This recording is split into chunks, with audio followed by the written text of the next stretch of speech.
Welcome to Study Buddy, meditation philosophy for the heart of your practice. This is a live online discussion of ancient yogic texts amongst meditation practitioners in the Shambhavananda Yoga tradition. My name is Acharya Satyam, a resident teacher at Konalani Yoga Ashram in Hawaii, and I welcome you with love and respect.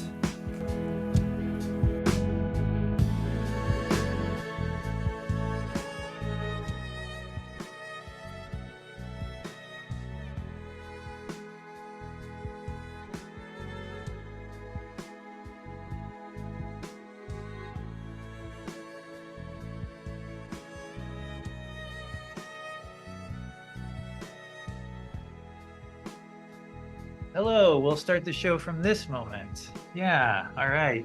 Thanks, man. And that great Christian whenever. All right. Welcome, everyone. Happy end of Navaratri. Well, it's not quite the end. It's the second to last day, and we're in the Saraswati phase of the event.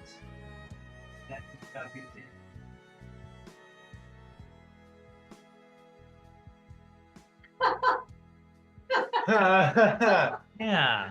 That got a lot of laughs. Okay.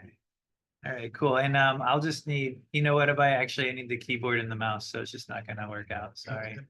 Unless you want to be my slide person. You can click on that slide and then okay, you'll just press right when I'm ready, when it's ready for it. Okay, so Navaratri, official opening here. Durga, Lakshmi, Saraswati, Durga plowed the fields. Hope everybody made it through the Durga phase okay. Definitely, you never see it coming. Maybe you do, but I didn't. You're just going through your day, you're doing your work, and then the weirdest thing sort of gets you, and you got to use your practice, and you go, oh yeah, it's the Durga phase, and you realize, oh, you're being worked on. Some of your patterns are surfacing so that they can be released. The Lakshmi phase came up. It was Sunday, Monday, and Tuesday. Maybe you had some feelings of gratitude or abundance in those days. You never know, but it definitely sort of felt like a significant shift on our end. Lakshmi is always such a source of, it just feels like safe and abundant. Monday night fell on that Lakshmi day. And then we entered into the Saraswati phase here just yesterday and today and then tomorrow. And so Abhay, if you want to click a few slides, I just went through a lot of slides there, so let me just tell you when to stop. Yep, keep going. Okay, cool. So Saraswati blooms. She's the goddess of music and the arts, as many of us know. And so something I just like to highlight a little bit is one, her origin, just something interesting, and then two, a little bit about creativity. So Brahma, Vishnu is seated or lying down, and from his navel a lotus grows. From that lotus, Brahma appears. Brahma is the creator of the three part, the creator, the sustainer, and the dissolver. So Brahma is the creator. Brahma starts to create the universe in all of its facets. Whatever you can think of was, according to the story, was created by Brahma. This incredible creative endeavor. And Brahma is sort of beholding his creation and feels like this is so special, like this is so amazing. It would be great to be able to express this feeling and to share about this universe, like for this universe to be able to share with itself. And so from that, I guess, inspiration, Saraswati comes out of Brahma's mouth. Saraswati, in this way, she's in a lot of stories. She actually can reside in people's mouths. Can you go to the next slide for me? Yeah, so it's just sort of a fun image, sort of portraying that. And so Saraswati comes out of Brahma's mouth and actually establishes language. Oh, Anju, What? So good to see you. Awesome. And establishes language and science and the arts, basically ways for us to communicate about our world. And in that way, Saraswati is actually attributed to also being a creator of the universe because this communication, this dialogue that was enabled by Saraswati's presence within the universe, um, basically took everything from that first stage to to the next level. It's like the science itself, if you think about it, it takes what's here and it works with it and it creates from it. And so Saraswati is also considered to be a creator of the universe, and therefore also associated with creativity in all of its many facets. And that's what's going to bring us into this last little aspect I wanted to touch on about creativity. And you can go to the next one. Let's see. Cool. So an aspect of creativity, and yeah, an aspect of creativity in the yogic tradition is very unique. If you're anything like me, when you think of creativity, you think of, just that moment of the creative expression, the classic, just the splattering of the paintbrush on the canvas, the vocalizing, just that 3 second clip of like the American Idol moment, whatever it might be, just like these clips, these expressive moments. Our mind goes right to that. And in a way that's absolutely true. But on another level, there's something that's happening way before that moment that's sort of making that possible. There's actually a saying that in like the music uh, circle, that an overnight sensation was 10 years in the making. And that's feels pretty consistent. You put in all this time, all this effort, and then there's a fruit, there's a bloom. Just like with Baba's cacao orchard that we've been working on for years. Tejavan planted some of those trees like years ago. It's taken so long on so many different levels. Hey, Nehemiah, to grow them, and they're finally coming to fruition. But there was just this element of effort over time, pouring effort into this thing that you can't eat yet. And that's really what creativity is like on a lot of levels. And you can hand me that keyboard and mouse whenever if you're done with it. That's what creativity is like on a lot of levels. You're pouring energy into this thing that doesn't outwardly appear to be creative. Thanks. For those of you in the room here, I can scroll for you to see. There we are. Cool. So I wanted to look at a couple of quotes from Babaji that we use in our teacher trainings, that I come back to a lot because they really are an interesting aspect of creativity to focus on. And that's this idea that creativity actually stems from clarity and stability. Two things that, to be perfectly honest, in the art world, don't get a lot of respect. Being really stable is rarely considered to be like the path to profound art. It's usually just the opposite. And I'm not here to say right or wrong, but I am here to sort of share the yogic perspective and a little bit about the experience of that in the ashram. So, a quote from Babaji about creativity. Well, just a part of a quote. He was talking at the beginning of this quote, he's basically talking about frying thousands of donuts at Rudy's Bakery in the mornings. And now he had to be really focused to not burn them. And now he had to like bring his attention back to these donuts over and over and over, over, day after day after day. And he goes on to say that real creativity actually comes from a place of calm and quiet inside of us. This coming back to the present, coming back to the donuts for him. Wouldn't seem on the outside like a creative task, but he was saying that it's important to have as much clarity as you can. Practicing clarity is a very, very good thing. He said you'll be very successful in the world if you can do this. So real creativity comes from this repetitive inward turn. And he was saying how the frying of the donuts and the attention it took to like be present so many times, it's like for so long, was actually sort of enabling him to access the source of creativity. a place where he says, if you can do that over and over again, creativity just sort of naturally flows from it. He goes on to say in another quote that, and this is something we all know, even those who are very gifted have to work at their craft, skills, relationships, or whatever they might be doing. Nothing is enjoyable all the time. Nothing is fulfilling all the time. Because many of us are unstable emotionally, mentally, we tend to pursue things that make us feel good and avoid things that make us feel bad.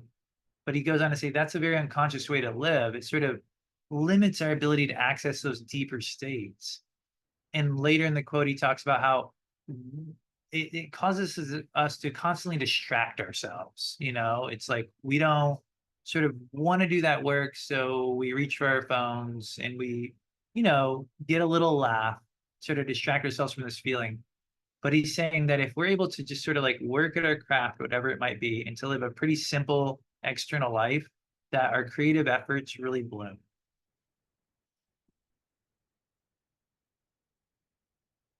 Yeah. We had a question here before. It's just like the last thought coming up. Go ahead. Yeah. Yeah, absolutely. And I just wanted to finish the very last thought before we'll discuss this and write a little bit. Is this is something we see at the ashram constantly. People come to the ashram. Some of them are gifted artists. Many people they do come like that for sure. But a lot of people who don't necessarily think they're into the arts on any level, they start living a little bit more in a little more grounded way, waking up at the same time, eating regularly. Community life sort of forces you to be like grounded a little bit more. It can't sort of spin out as much as we might like to. And after just a little while, it could be days, could be weeks, months, maybe, almost everyone who like invests in this energy just starts to grow in them and they find themselves wanting to be creative. They find they have this like abundance of energy and like, where should I put it? So it might be like things that you did for a while, suddenly you're doing at a new level, or things you've been putting off, like learning like an instrument, suddenly you have the energy to learn the instrument. And so we see this at the ashram all the time, and maybe in your life too. So let's take a moment to do a little bit of, you saying free writing or just discussion right off the gate? Cool, just a discussion. Do you have a connection? Do you guys feel a connection to creativity that might be through this lens? Have you ever associated the concepts of, being grounded and stable as a means of accessing this creative aspect, as Navaratri sort of reminds us with that Durga preceding Saraswati energy? Yeah, Gita, and anyone in here as well.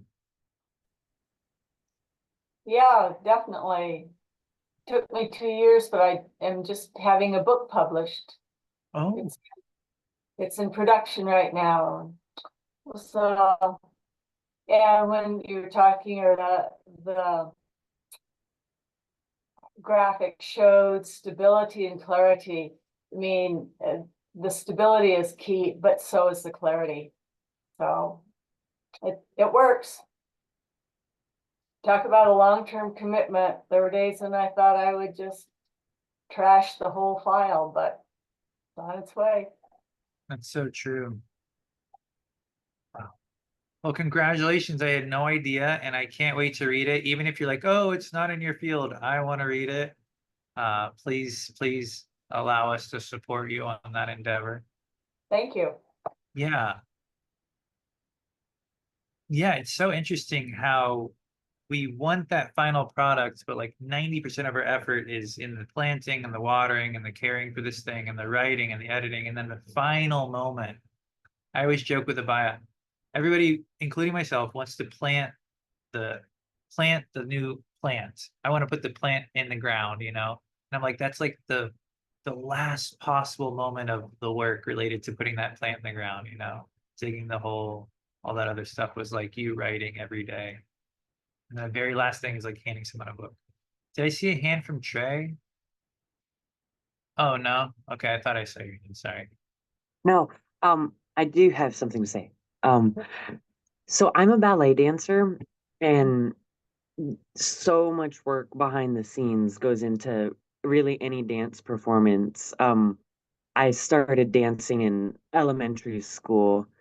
Um, and there's like the physical conditioning side, like you have to work in order to have a body that is both flexible and strong enough to do the dance, but also like learning the style. You've got to learn all the intricacies of the technique of ballet to execute all these moves. And then that's just learning to dance. Then you have to learn a dance. So you've got the choreography and the story, the emotion. And it's so much like behind the scenes work that goes into it. But then when you're on the stage performing, like the story, the dance just flows out of you, and it's beautiful. I love it. That's why I dance. You bring up such a great aspect of this discussion that the spontaneity that we normally associate with creativity is there. It is an essential ingredient. It's just sometimes it gets too much attention and there's so much leading up to that moment. But you're right, it's like it all leads up and then that flow can just happen effortlessly. Wow, that's great, Trey. And I did not know you're a ballet dancer. I love ballet. I got to do it for like 2 or 3 years, a decade ago. Loved every minute of it. Body never felt better. So that's cool that we have that in common.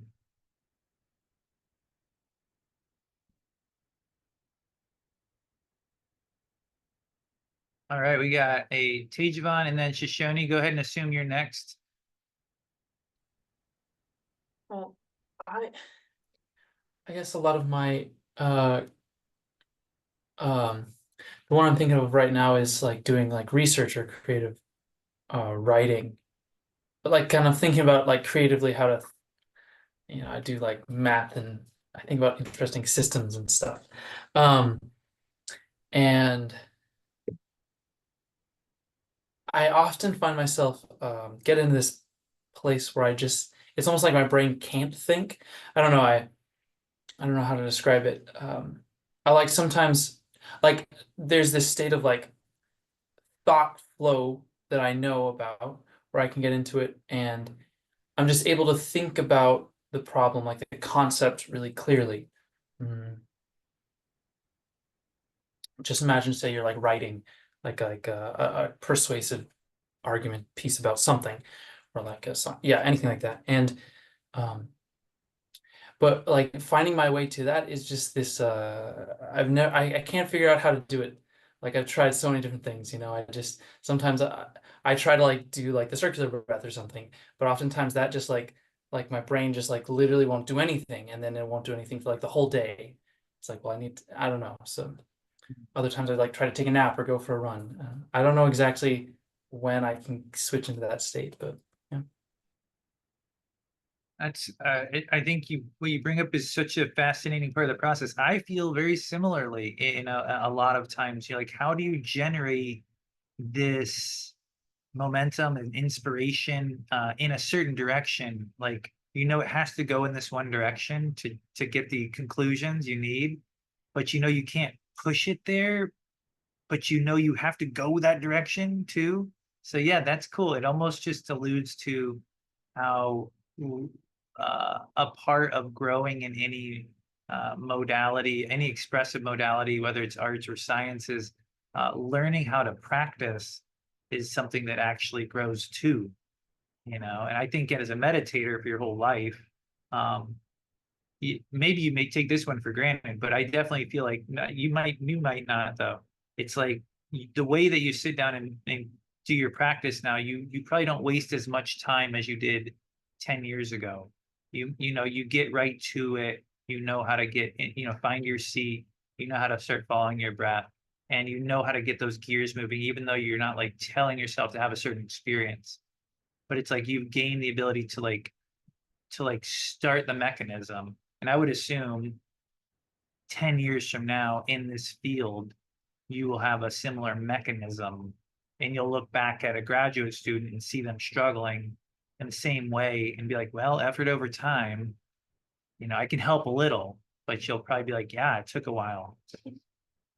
So that's interesting. Even though you're not a grad student, you're a PhD student, so I'm going to give you more credit. Cool. Shoshone was waiting to make a comment. Yeah. Hey, Hey, so this is Kurt. Yeah, I had an instance with music that like I started playing music when I was young, and I was clear and focused, and like really did it for every day, for about 3 years. And then I started using substances, and it got scattered, and like kind of lost my relationship with music, and like lost the reason that I was there, and like why I was playing. And it's only been a few these last 4.5 years since I started meditating that it's actually come back to me and like is blossoming now. um and it's that solid foundation that really was necessary for me to find that beauty again. it's amazing. It's like such a perfect example, right? It like came from this spontaneous place. And then you sort of had the experience of it fading, and then you had this experience of like growing, almost like in that soil, just like you had to like grow it all back up, and now you sort of know where it comes from. That's amazing that you can have both of those experiences. Usually we just get one or the other, like music fades, you're like, I wonder why that happened, and you hear this, you're like, I wonder if this is what it is, but you actually had both. Looking forward to doing the level 2 med training with you. That's pretty cool. Thanks for being a part of that. Stoked to have you. I'm zooming back out to the gallery view to make sure I didn't miss anybody. Is there any other comments?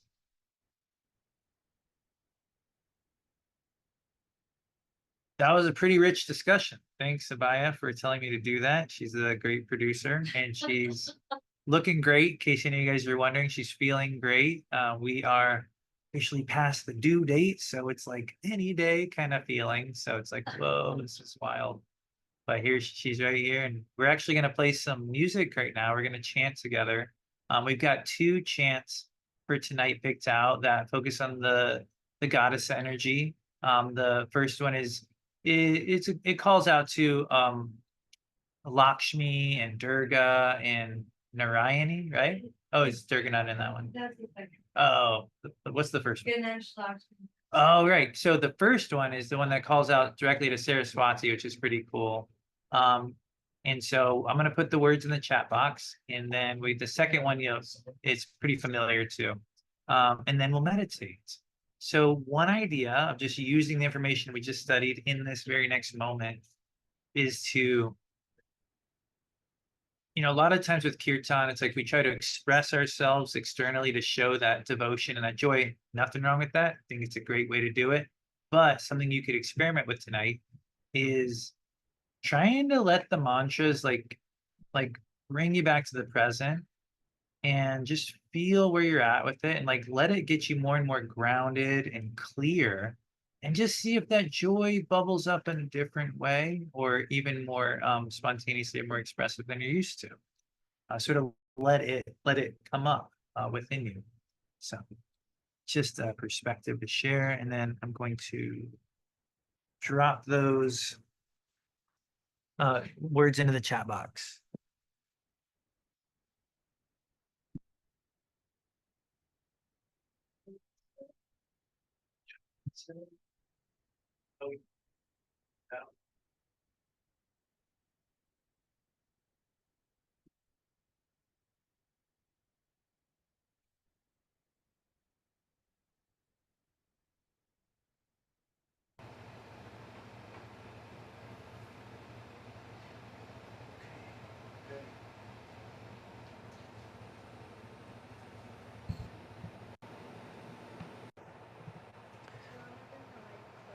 Oh yeah, that was the plan, right?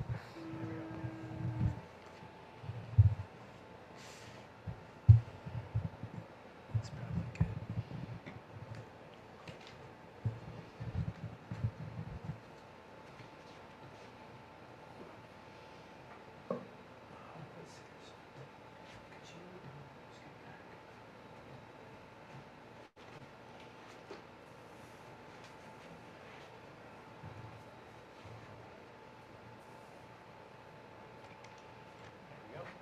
Is it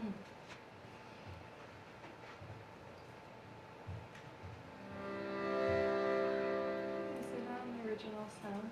Yeah. Yeah. Give me a thumbs up, Jatila, if it sounds okay when we start playing. Go. Saraswati,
have a chanting packet. The next one is number 11, and it's also in the chat box.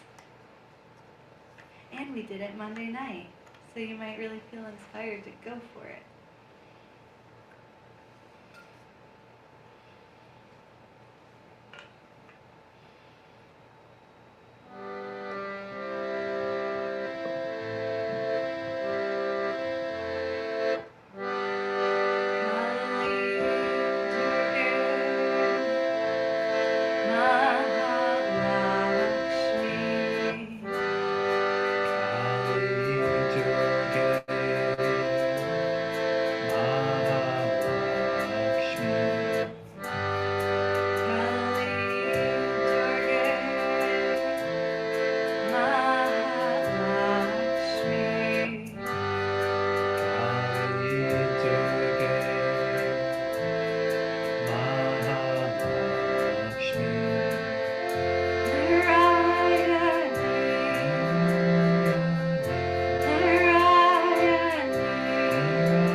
Now we'll get ready to meditate with the theme of this creative aspect.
Imagine your heart, as this earth, this soil, this ground that you can really bring your awareness to and have it really reside there. It can be there steadily.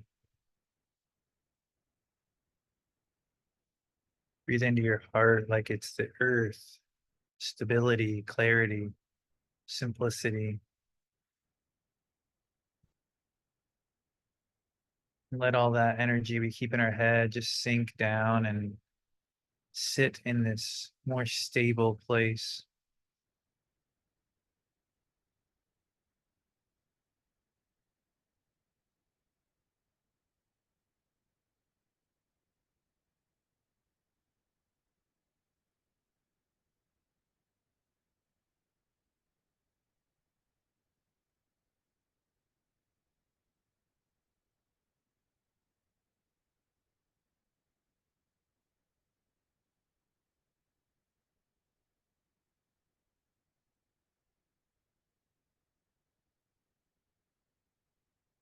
When we are creating or expressing, sometimes it can become externalizing. The mantra Ham Sa means I am that. It reminds us that our true nature is inside of us and that the joy of creation actually is already within us.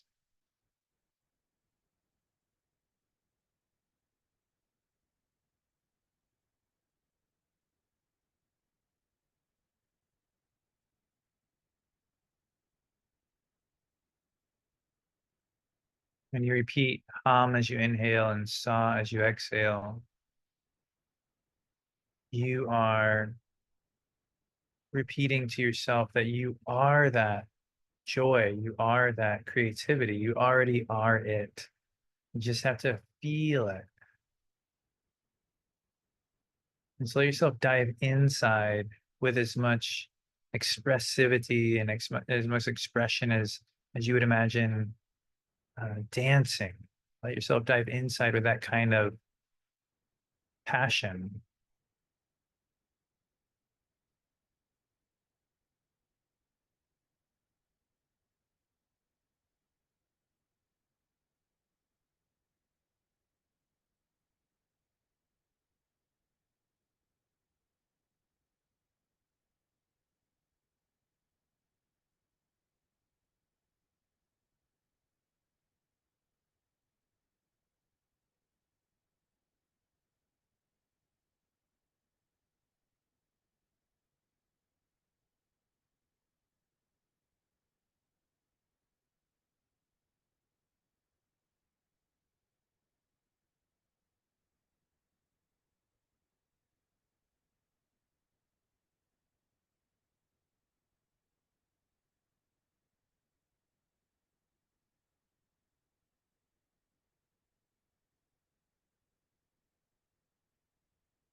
The thoughts that may arise, they aren't good or bad, they're just distractions from this work.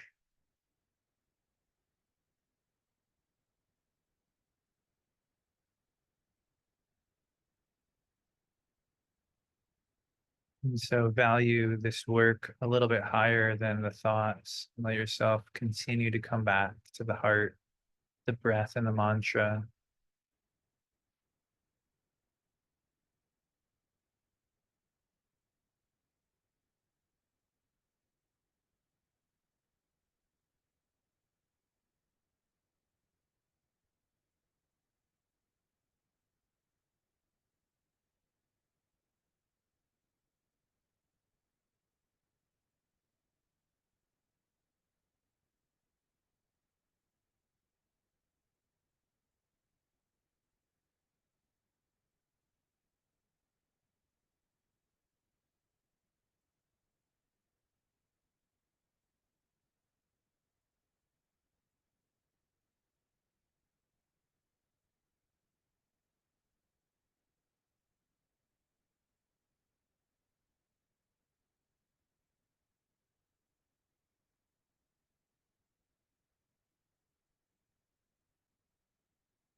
It can be helpful to know that no tool is automatic in creativity.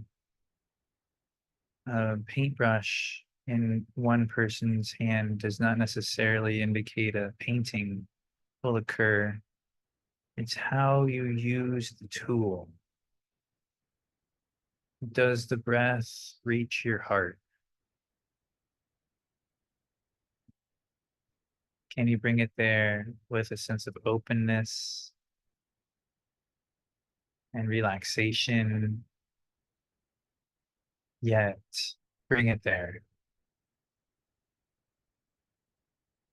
Do you repeat the mantra with the same expressivity or the same kind of passion you might bring to singing your favorite song?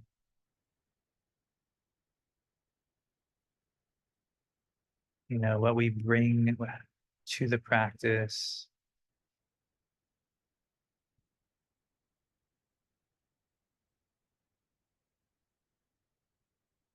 is as important as the practice. And so see how you can make this real for you.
Feel yourself investing in this fertile soil of the heart.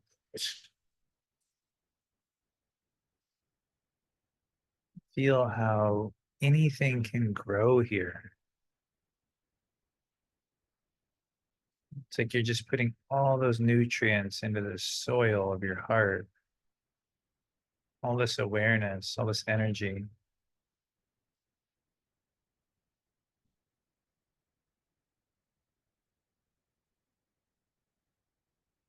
And something we often talk about in our yoga program is how we don't have to like shift gears and switch into another mindset in order to figure out what we want to do with that energy, or how we want to move, or what kind of exercise we might want to perform, for example.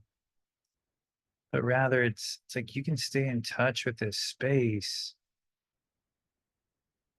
and you can just sort of be with it and like be easy with it and let it indicate to you what you want to do. We all have another part of our day coming up. For some of us, it's really late. For some of us, it's rather early. And it's like try to be in this space and let your body and your breath and your nervous system just gently indicate, gently open a door, gently guide you in a certain direction. You know, just remember that you can be in this stable space and still create a really rich, beautiful reality, that we don't have to jump out uh, from our center in order to have this creative existence. So, namaste, everyone.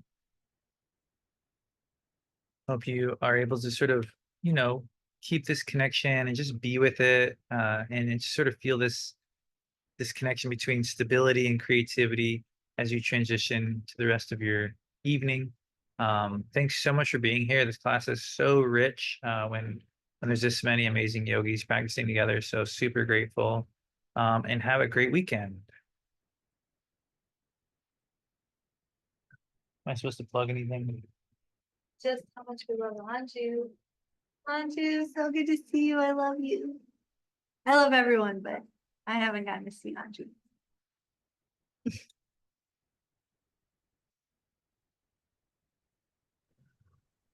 I was actually wondering if you could share more information on the meditation training that's coming up. Well, we actually, Trey, thank you. We actually paid Trey to say that. So yeah, it's sort of we were like trying to insert it, like we can't act like we're advertising, but we do need to advertise this. Yeah, so the meditation level 2 training is it focuses on slightly more abstract concepts, within our tradition that do come up a lot, like the witness, karma, circular breath. We actually are having a gratitude segment in this one that's being added in because it's such a big thing that's happening within our community right now. Yeah. And so there are these topics that require, is this okay with the music? Is it hard to hear me? Okay. All right. It's like these topics require a little bit more introspection. There's no definite way to approach them, and for that reason, level 2 meditation training tends to be a time for people to really like find their voice. Like they really have to like feel like, where do I really connect with these practices, and how do I communicate them in a clear way that actually guides someone for more depth and not just into more ideas. And so the topics are a little bit more challenging, but in that way, they're also more inviting to like this creative aspect. And so for me personally, when I took this training 12, 14 years ago, it was challenging. I remember like sort of doing my first presentation and the teacher being like, you're sort of in your head. And I was like, you're right. And I like learned, and I like really went through the ringer, and I came out the other end like basically a lot more capable. It was sort of a turning point, and I think that's what it's meant to be. Level 1 is a way for everybody to get exposure to how to teach meditation, but level 2 indicates that you're ready for that next level, and you're ready for to figure out how to talk about these topics in a real way, but topics that are pretty deep, So that's the gist of it. Is that helpful?